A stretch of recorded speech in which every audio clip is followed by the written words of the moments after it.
বাংলার মানুষ এ নিয়ে কোনো ভাবছেন না তো। মমতা বন্দ্যোপাধ্যায়ের যে দল তৃণমূল, সেই দলটাই নির্মূল হয়ে গেছে। এখন ওরা মালিকানা নিয়ে নিজেদের মধ্যে লড়াই চলেছে। 13টা না কটা শুনেছি ব্যাংকের অ্যাকাউন্ট আছে, সেটার জন্য লড়াই। ওইসব লড়াই টড়াই করে সব সেটেল করুক, তারপর দেখা যাবে। ইন্ডিয়া জোটে কোথায়? তৃণমূল কেউ নেবে না। তৃণমূলকে যে ধরবে সে শেষ। কেজরিওয়াল ধরেছিল শেষ। তৃণমূলের কোনো ভবিষ্যৎ নেই, আর তৃণমূল দলই নেই, সেটা নিয়ে আলোচনা কিসে। যিনি নিজেকে রয়্যাল বেঙ্গল টাইগার বলতেন, যিনি লড়াইয়ের ময়দানে নেমে বলতেন আমাকে ছেলেও ধরতে পারো, আমাকে মেয়েও ধরতে পারো, যার একটা নির্দিষ্ট সংঘর্ষের রাজনৈতিক অতীত আছে, 3বারের জন্য মুখ্যমন্ত্রী হয়েছেন, অতীতে কেন্দ্রীয় মন্ত্রী ছিলেন, এ তো বাঙালির লজ্জা। শেষ পর্যন্ত তুমি প্যারাসাইট হবেন, পরজীবী হয়ে যাবেন। এটা আমার খারাপ লাগে শুনে। সোনার টুকরো ভাইদের আগে এক জায়গায় করুন, তারপরে তো দলকে এক জায়গায় করবেন। আগে তো তিনি একদম রাহুল গান্ধীকে চ্যালেঞ্জ করে দিয়েছিলেন, কংগ্রেস দলের অথরিটিকে চ্যালেঞ্জ করে খাড়গেজির নাম ঘোষণা করে দিয়েছিলেন। এখন এতদিন পরে হঠাৎ উনি ডাকবেন, সাড়া দেবেন, মানুষ দিলে ভালো। তার মানে এরা যে চোর ছিল উনি আগেই জানতেন, তখন তো কিছু করেননি। তাদের তো বেশ আদর যত্ন করে পাশে নিয়ে ঘোরাঘুরি করেছিলেন।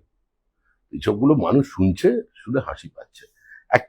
আসলে এই মুহূর্তে তৃণমূল কংগ্রেসের কোনো গ্রহণযোগ্যতা, কোনো প্রতিষ্ঠা জনমনে নেই। তৃণমূলের পতাকা লাগানোর লোক নেই। তৃণমূলের মমতা বন্দ্যোপাধ্যায়ের সঙ্গে যারা আছেন এবং যারা নেই, ঋত বা মৃত যারাই থাকুক, তাদের প্রত্যেকের ঝোলায় একটা করে ওই ক্রিকেটারদের হেলমেট রাখা আছে। সবাই ডিমাতঙ্কে ভুগছেন। কি করা যাবে? এ তো আমরা বহুদিন থেকে শুনছি। যেদিন থেকে শুভেন্দু অধিকারী বিজেপিতে যোগদান করেছেন, সেদিন থেকে শুনছি। এই বিবৃতি আমরা শুনেছি। নন্দীগ্রামের পরাজয়কে লোডশেডিং এর পরাজয় বলেছে। ভবানীপুরেরটা কি ছিল? তৃণমূলকে মানুষ প্রত্যাখ্যান করেছে। মমতা বন্দ্যোপাধ্যায় মুখ্যমন্ত্রী নেই, তিনি এটা এখনো মন থেকে হয়তো মেনে নিতে পারেননি। হরিনাম খাবলা খাবলা, ওটাই এখন তৃণমূলের অবস্থা। এর বাইরে কিছু নেই, দলই নেই।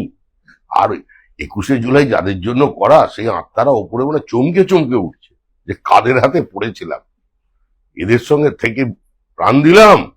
আর আমাদের মঞ্চে পাগলু ড্যান্স অনেকদিন আগেই তারা সদ্গতি করে নিয়েছেন নিজের। 21শে জুলাইয়ের সঙ্গে আর কারোরই কোনো সম্পর্ক নেই। উনি জানেন কতজন যাবেন জেলে, কতজন যেতে পারেন, কার কার সম্ভাবনা তৈরি হচ্ছে। হয়তো সেই জন্যই বলে থাকতে পারেন। এগুলো আমাদের বিষয় নয়, এগুলো সম্পূর্ণ প্রশাসনের বিষয়। আমি দল হিসেবে এটুকুনি বলতে পারি, তৃণমূল বলে আর কিছু নেই। আচ্ছা, মৃতদেহের চুল ছিঁড়ে কেউ মৃতদেহকে হালকা করতে চায়? একটা মৃত সময়, একটা পরিত্যক্ত শক্তি, তাদের আক্রমণ করতে কে যাবে, কেন যাবে?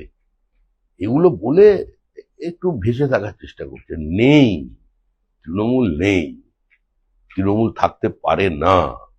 প্রকৃতির নিয়ম মেনে, রাষ্ট্রবিজ্ঞানের নিয়ম মেনে, সমাজ বিজ্ঞানের নিয়ম মেনে তৃণমূল বিদায় নিয়েছে। বাংলার মানুষ বিসর্জন দিয়েছে। আমি আগেও আপনাদের 1 বছর আগে বলেছি, 26-এর নির্বাচন তৃণমূলের বিসর্জন। আমি সরকারের কথা বলি, সরকার তো যাবেই, ওটা তৈরি ছিল অনেকদিন আগে, কিন্তু তৃণমূলও চলে যাবে। তৃণমূল বলে নেই। এখন কেউ তৃণমূলের ছাল ধরে রাখতে চাইছেন পড়ে, কেউ প্রতীক নিয়ে চাইছেন। আসল টার্গেট হচ্ছে ওই অ্যাকাউন্ট। সভাটা কোথায় হয়েছিল? ব্রিগেডে? ও ভিক্টোরিয়া। বেড়াতে যায় অনেক মানুষ পায়। মমতা বন্দ্যোপাধ্যায় রাজ্যের মুখ্যমন্ত্রী ছিলেন, আর এখন সেরকম প্রচন্ড গরম কলকাতায় নেই। ওই চত্বরে এমনি লোকজন থাকে, দেখতে যেতেই পারে।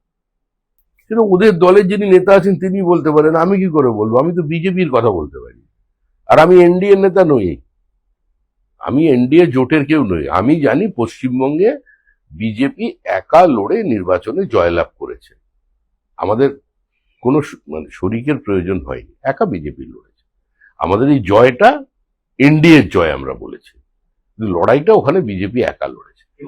তো এই জন্যই তো বলছি শহীদরা উপরে চমকে চমকে উঠছে যে কাদের হাতে পড়লাম, এ তো ছেঁড়াছেড়ি হচ্ছে শহীদদের নিয়ে। কাদের সঙ্গে ছিলাম, কেন অকালে প্রাণ দিলাম, এ তো সাংঘাতিক ব্যাপার। উপরে মিটিং করছে শহীদরা।